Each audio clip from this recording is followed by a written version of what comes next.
Good morning, Philippines, mga kabarangay, mga kababayan, mga kapatid.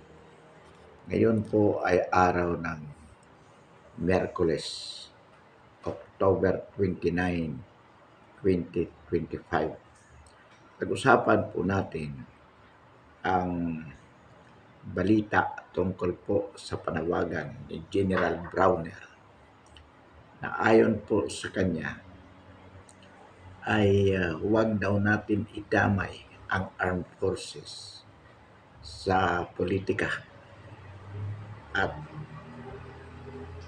ayon sa kanya, nakikiusap siya sa sambayanan na kailangan protektahan nito ang Armed Forces of the Philippines. Mga kabarangay, mga kababayan, mga kapatid, sa tingin po natin, mukha talagang bangag na rin itong si General Browner. Akalain mong sasabihin niya na huwag idamay ang armed forces at kailangan nating protektahan ito. General Browner,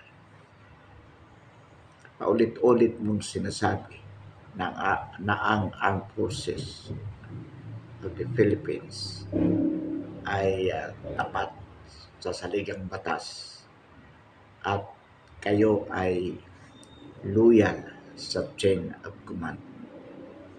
Alinsunod di umano sa inyong sinumpaang tungkulin na protektahan ang sambayanang Pilipino. Inuulit natin na ang inyong sinumpaang tungkulin na protektahan ang sambayanang Pilipino. Ibig po sabihin nito ay pangangalagaan nyo ang interest, ang tunay na interest ng sambayanan. Ngunit kung inyong pinoprotektahan ang isang bangag na Pangulo na walang ginawa kundi magnakaw sa sambayanang Pilipino, ang ibig po sabihin niya, General Browner, kung hindi mo naiintindihan,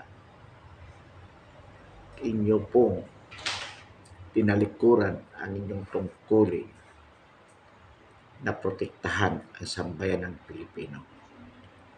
Sapagkat ang isang bangag na Pangulo na walang ginawa kundi pagnakawan ang sambayanan, sila po o siya ay nagbibigay panganib.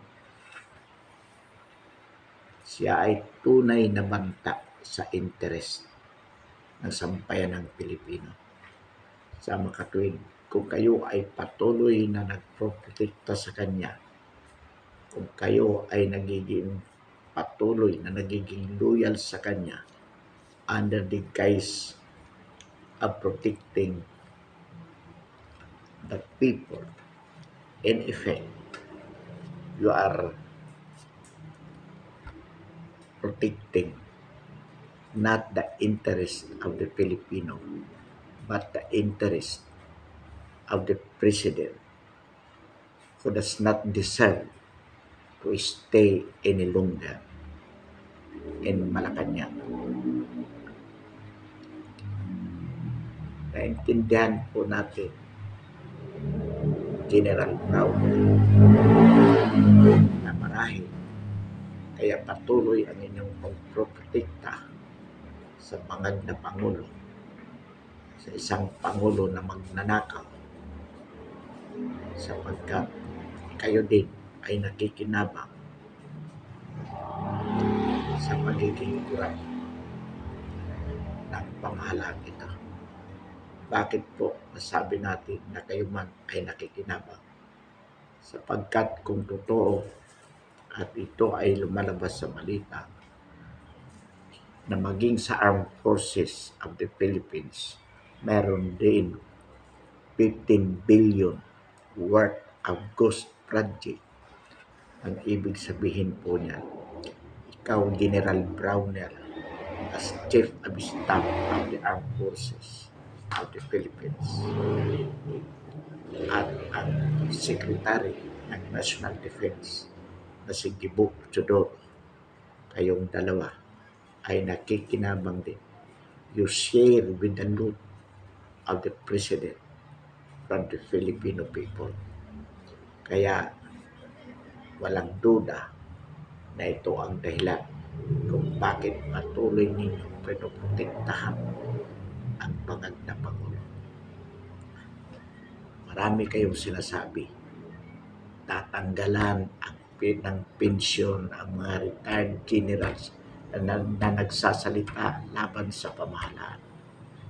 Pag-aaralan kung dapat kasuhan ang mga taong nagiging kritiko laban sa administrasyong ito, which is recognized to be the most corrupt or one of the most corrupt administration ever. Kaya itong ginagawa ninyo na pananakot ay naglalayon lamang na patahimikin ang sambayan ng Pilipino laban sa kanilang pagkamuhi sa massive corruption na naggaganap sa ating bayan. Ibig po sabihin ito, walang maaasahan ang sambayan ng Pilipino mula sa Armed Forces of the Philippines at maging sa Philippine National Police. Kung titingnan po natin, mga kabarangay, mga kababayan, mga kapatid, bakit po nagkaroon ng EDSA Revolution noong 1986? Sapagkat noong panahon yun, si Juan Ponce Enrile na noon ay Secretary of National Defense at si Fidel Ramos na noon ay Chief ng Philippine Constabulary. Sila po ay bumaliktad. They withdrawn their support from President Marcos Sr. Sumama po sila sa mga tao na nagrally sa EDSA. Natatandaan po natin, it started February 22, 1986. That was Saturday. Araw po ng Sabado na nagdeklara si Juan Ponce Enrile at si General Fidel Ramos na sila ay wini-withdraw nila ang kanilang suporta kay noon President Ferdinand Marcos Sr. At noong 2001, ganon din po ang nangyari noong EDSA to. Nagdeklara ng withdrawal of support ang nooy Secretary of National Defense, sa pagkatanda natin, si Angelo Reyes. O noon yata Chief of Staff si Angelo Reyes. Ang PNP chief noon ay si Senator Lacson. At dahil po doon, naganap ang EDSA to, which installed JMA, replacing then Joseph Estrada. So ang ibig po sabihin, kung si General Browner as Chief of Staff at si Gibo Chodoro as Secretary of National Defense ay mananatili pong loyal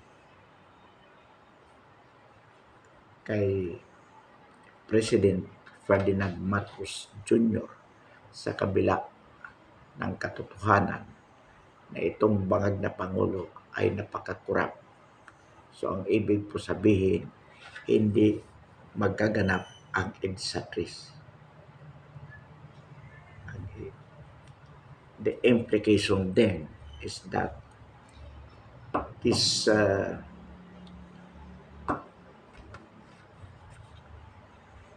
Chief of Staff Browner and National Defense Secretary at ang Chief ng PNP. Hindi natin maalala ang pangalan, pero ito yung pumalit kay General Turing.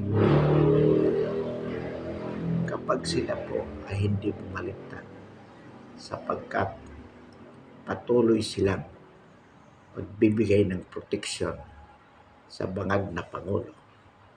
Ang ibig po sabihin, mga kabarangay, mga kababayan, mga kapatid, itong mga key personalities na ito, Browner, Teodoro, at itong PNP chief, sila po ang protector ng korap na pamahalaan ng bangag na Pangulo na si Ferdinand Marcos Jr. So itong mga tatlong taong ito, mga kabarangay, mga kababayan, mga kapatid, are equally guilty of corruption with the sitting President Ferdinand Marcos Jr. Kaya huwag po tayong paluloko sa mga salita itong si General Browner, itong si Teodoro at ng PNP chief, sapagkat kung sila po ay hindi papanig sa sambayan ng Pilipino, hindi po natin mapapatalsik ang bangag na Pangulo. Kung gayon ay patuloy na maghihirap ang sambayan ng Pilipino. Patuloy na magnanakaw pa rin ang nasa pamahalaan. Kaya mga barangay, mga kababayan, mga kapatid, itong panawagan ni General Browner na huwag silang idamay sa politika, ito ay kalokohan. Bakit hindi kayo idadamay sa politika? Ang nangyayari sa ating bansa ay pamumulitika ng mga taong nagmamaniobra sa buhay ng mga Pilipino.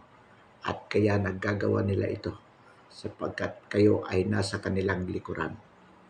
Nasa likod nila kayo na patuloy na nagbibigay ng proteksyon sa bangag na Pangulo at sa mga kasabwat nito upang patuloy na pagsamantalahan ang sambayan ng Pilipino.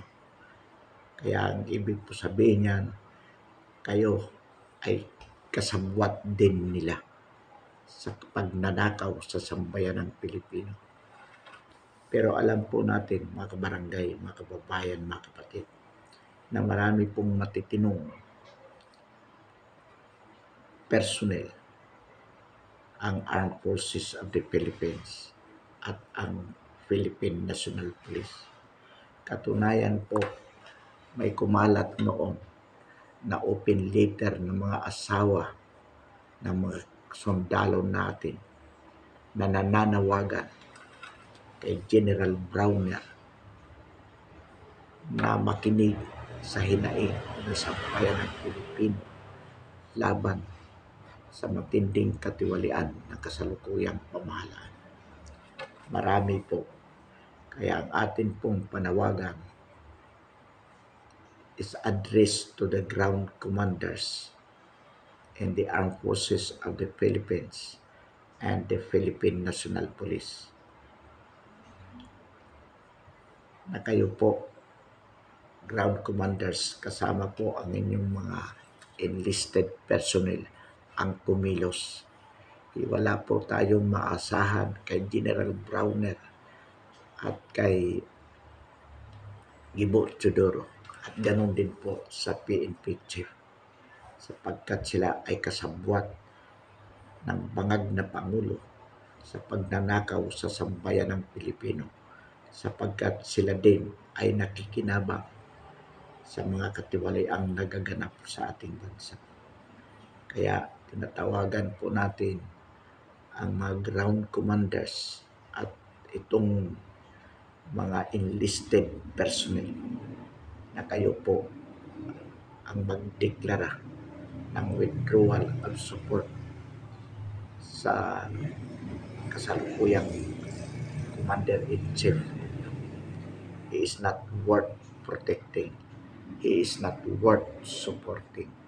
Yan po ang katotohanan, mga kabarangay, mga kababayan, mga kapatid.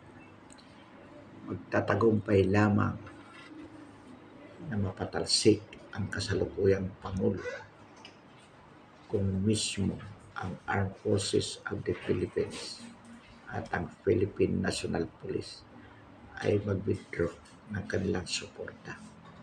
Kaya ito po ang ating panawagan. Alam po natin, mga kabarangay, mga kababayan, mga kapatid, na hindi babaliktad si General Browner at si Gibo Teodoro at ang kasalukuyang PNP Chief sapagkat sila po ay binubusog ng bangag na Pangulo. Sila man din ay binibigyan ng kanilang hati sa nakawang nagaganap. Kaya ang ating panawagan sa mga ground commanders at sa enlisted personnel, habang may panahon pa itong mailigtas ang sambayan ng Pilipino mula sa pagka-gupo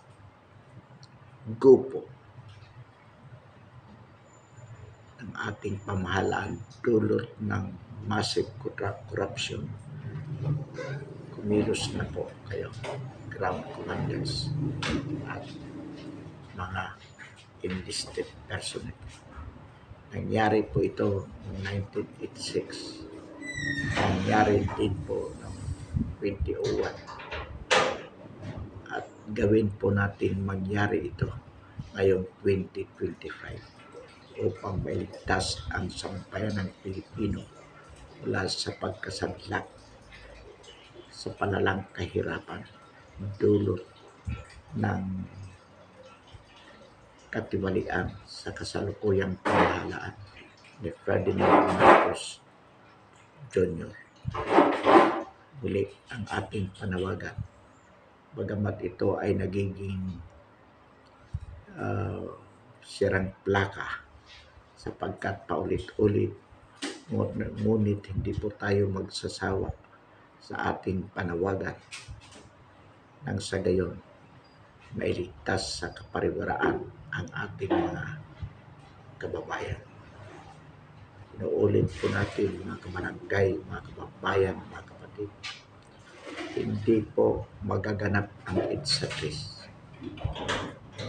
kung hindi po kasama ang Armed Forces of the Philippines at ang PNP katulad ng mangyari ng 1986 at 2001. Kaya patuloy po ang ating panawagan. Kung hindi po nakikinig si General Browner at si Gibo Teodoro at ang kasalukuyang PNP Chief, kaya ang mga ground commanders po at ang mga enlisted personnel ang ating tinatawagan kasama ang sambayan ng Pilipino. Tayo po ay kumilos because late or later will definitely be late. Sabi nga ng popular na kanta, it's now or never. At kung hindi po tayo ang kikilos, sino? At kung hindi ngayon, kailan po? Mga kabarangay, mga kababayan, mga kapatid, pansamantala, bakasan natin ang ating talakayan ngayong umaga. Ulit, maraming salamat.